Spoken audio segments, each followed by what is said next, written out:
Berikut ini merupakan contoh kasus di dalam ekonomi produksi pertanian. Kasus pertama, dari soal yang kami dapatkan, diskusikan peran ekonomi mikro versus ekonomi makro di dalam ekonomi pertanian. Apakah ekonomi mikro memiliki dampak yang lebih besar daripada ekonomi makro pada manajer pertanian? Jelaskan. Berdasarkan diskusi yang telah kami lakukan, ekonomi mikro dan ekonomi makro memiliki peran yang sama di dalam menunjang manajer pertanian.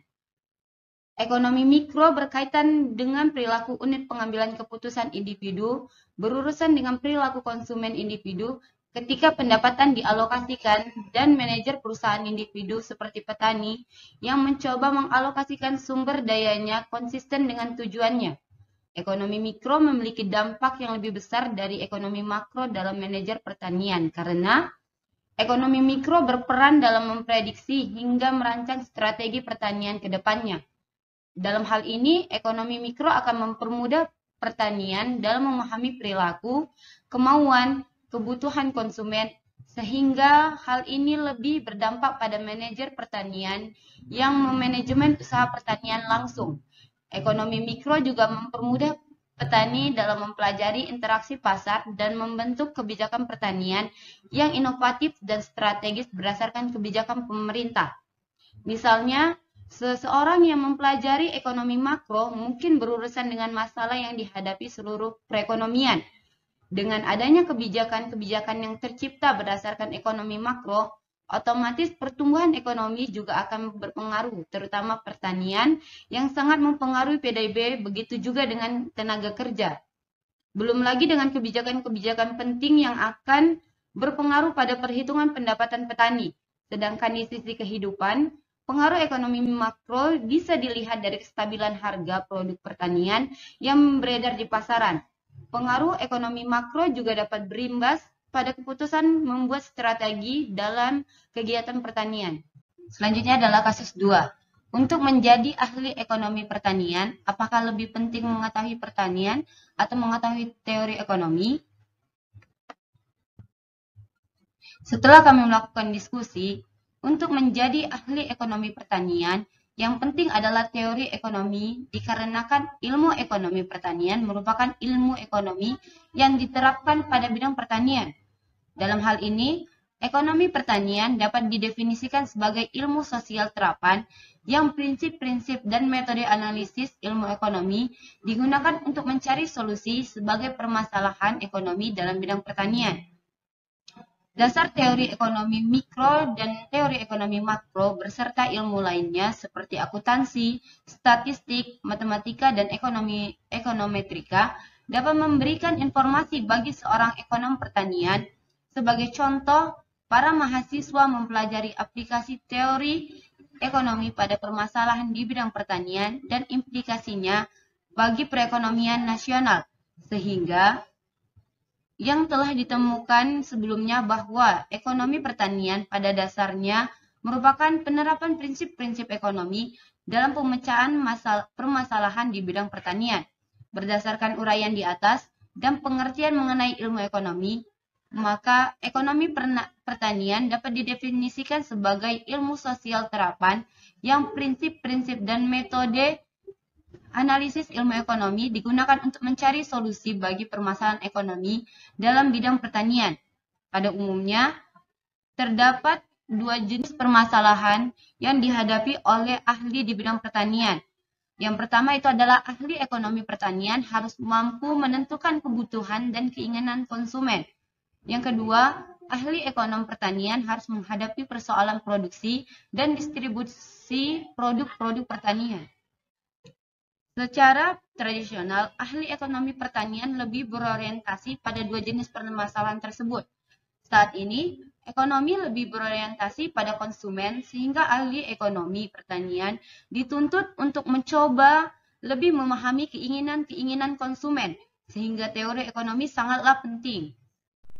Selanjutnya ada kasus ketiga. Dari kasus ini kita diminta untuk mencari MPP dan APP dari X dan Y yang sudah diketahui dalam tabel. Yang mana pertama kali itu kita harus mengetahui rumus dari MPP, yaitu perubahan Y terhadap X. dan juga rumus APP, yang mana rumusnya adalah rasio Y dibagi X.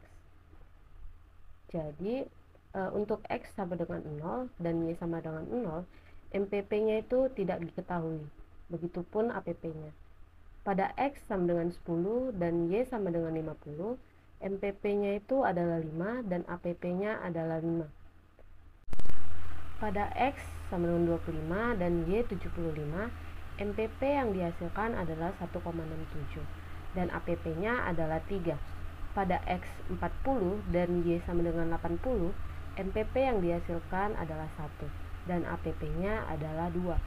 Pada X 50 dan Y 85, MPP yang dihasilkan adalah 0,5 dan APP yang dihasilkan adalah 1,7. Ada kasus keempat, yang mana soalnya itu adalah kita diminta untuk menghitung fungsi MPP dan APP dari fungsi-fungsi yang tersedia di bawah ini, A, B, C, dan D. Yang A, pada saat Y sama dengan X pangkat 0,2, kita mencari MPP-nya dari rumus turunan Y terhadap X, yang mana jadi MPP-nya itu adalah 0,2X pangkat min 0,8. APP-nya sendiri yaitu Y dibagi X, yang mana fungsi Y tadi kita bagi X menjadi X di pangkat min 0,8. Yang selanjutnya bagian B, Y sama dengan 3X. Kita mencari MPP-nya dari turunan Y terhadap X, yang mana menjadi 3. APP-nya dicari dari Y dibagi X, yang mana menjadi 3X per X sama dengan 3 juga. Yang C, yaitu Y sama dengan X pangkat 3. Turunan dari X pangkat 3 itu menghasilkan MPP, yang mana MPP-nya menjadi 3X pangkat 2. Dan APP-nya sendiri yaitu rumusnya Y dibagi X, yang mana menghasilkan X pangkat 2. Yang D, Y sama dengan 6X dikurang 0,10X pangkat 2, dan kita mencari MPP-nya dari turunan Y ini. Jadi MPP yang dihasilkan adalah 6 dikurang 0,2X, dan APP yang dihasilkan adalah Y dibagi X sama dengan 6 dikurang 0,10X.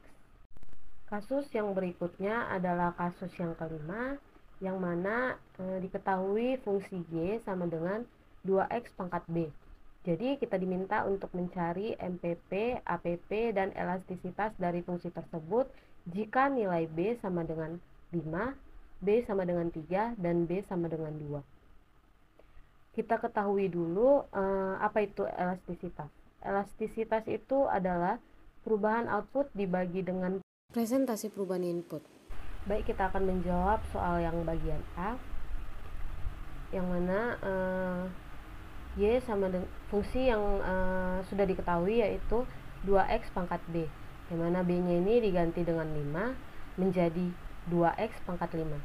Dari pernyataan itu kita dapat mencari MPP-nya dari turunan Y tersebut. Jadi MPP-nya itu didapatkan 10X pangkat 4, dan APP-nya sendiri kita cari dari Y dibagi X, yang mana hasilnya adalah 2X pangkat 4. Baik, ini ada gambar tabel yang mana kita akan mencoba X dari 0, 1, 2, dan 3 untuk mencari berapa sih Y yang dihasilkan MPP dan APP-nya jika X sama dengan 0 sampai 3 tersebut. Pada saat X sama dengan 0, Y yang dihasilkan ternyata 0 juga, dan MPP dan APP-nya tidak terhingga. Pada X sama dengan 1, Y yang dihasilkan adalah 2.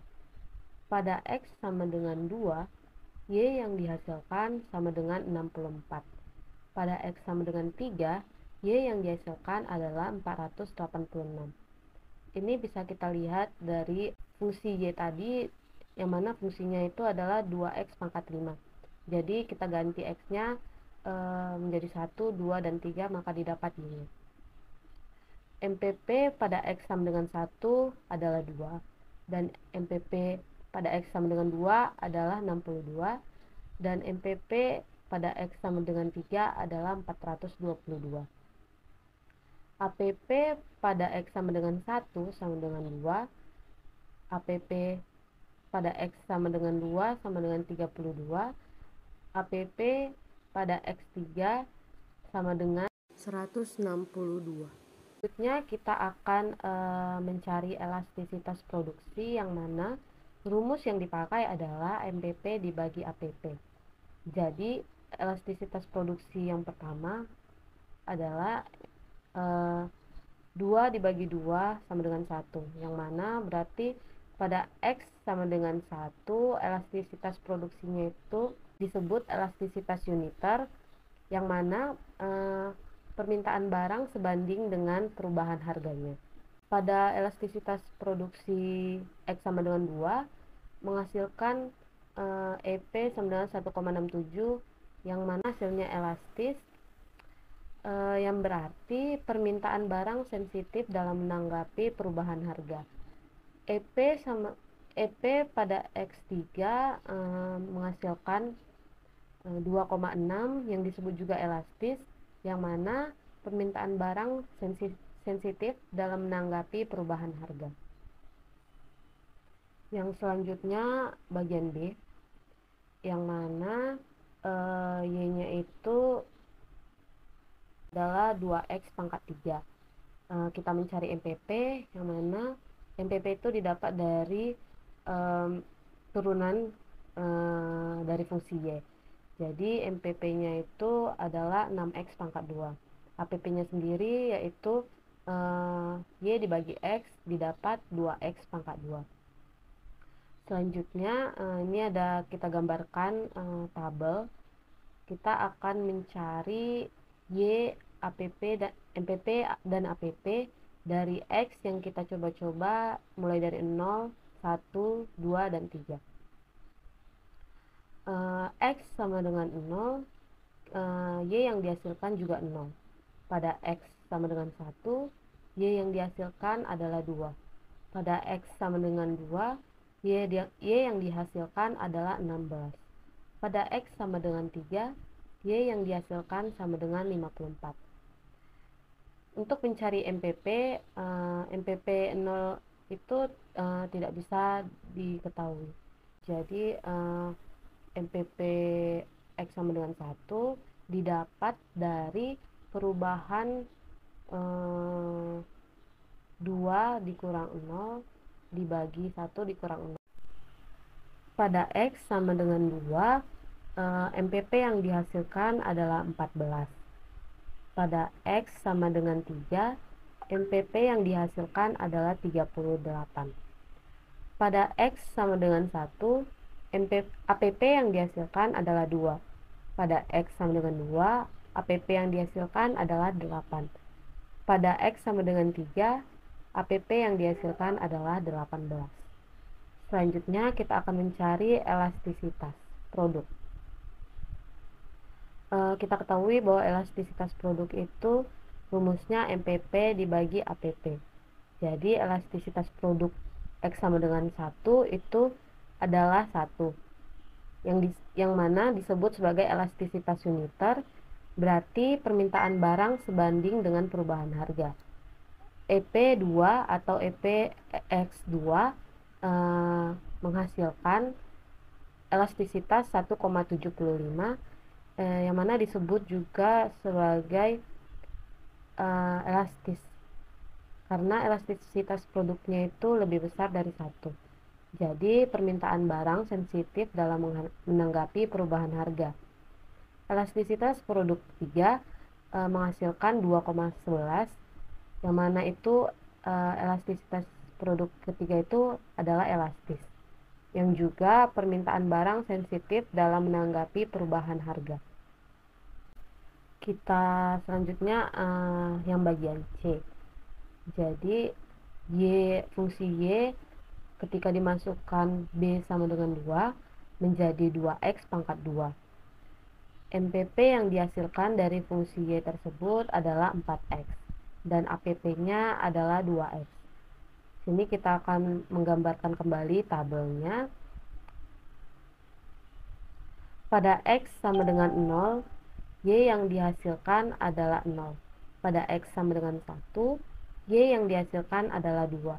Pada X sama dengan 2, Y yang dihasilkan sama dengan 8. Pada X sama dengan 3, Y yang dihasilkan sama dengan 18. Menghitung MPP, kita cari MPP X sama dengan 1, itu menghasilkan MPP-nya 2. Pada X sama dengan 2, MPP yang dihasilkan adalah 6. Pada X sama dengan 3, MPP yang dihasilkan adalah 10. Mencari APP, pada X sama dengan 1, MPP yang dihasilkan adalah 2. Pada X sama dengan 2, APP yang dihasilkan adalah 4. Pada X sama dengan 3, APP yang dihasilkan adalah 6. Selanjutnya kita akan mencari elastisitas produk. Yang pertama, elastisitas produk pada X sama dengan 1 menghasilkan EP sama dengan 1, yang berarti elastisitas uniter, yang mana permintaan barang sebanding dengan perubahan harga. EP2 atau EP pada X sama dengan 2 menghasilkan 1,5, yang mana elastisitas itu disebut elastis karena permintaan barang sensitif dalam menanggapi perubahan harga. Pada X sama dengan 3, EP yang dihasilkan adalah 1,67. Disebut juga sebagai elastis, di mana permintaan barang sensitif dalam menanggapi perubahan harga. Selanjutnya, kasus 6. Jelaskan perbedaan antara nilai produk total atau TVP dan penerimaan total atau TR. Penerimaan total yang diperoleh dari penjualan output Y pada harga jual konstan dan diistilahkan sebagai nilai produk total atau TVP. Sedangkan total penerimaan atau TR merupakan penerimaan total produsen yang diperoleh dari hasil penjualan outputnya. Total penerimaan diperoleh dengan memperhitungkan output dikalikan dengan harga jual. Selanjutnya kasus 7. Jelaskan perbedaan antara biaya total atau TC dan biaya input total atau TFC atau total factor cost, di mana TC atau biaya total adalah jumlah keseluruhan biaya produksi yang dikeluarkan produsen yang terdiri dari biaya tetap dan biaya variabel, di mana rumusnya TC sama dengan TFC tambah TVC. TFC atau Total Factor Cost adalah biaya yang meliputi pembelajaran untuk memperoleh faktor-faktor produksi yang tetap jumlahnya. Artinya biaya ini besarnya tidak dipengaruhi oleh jumlah output yang dihasilkan.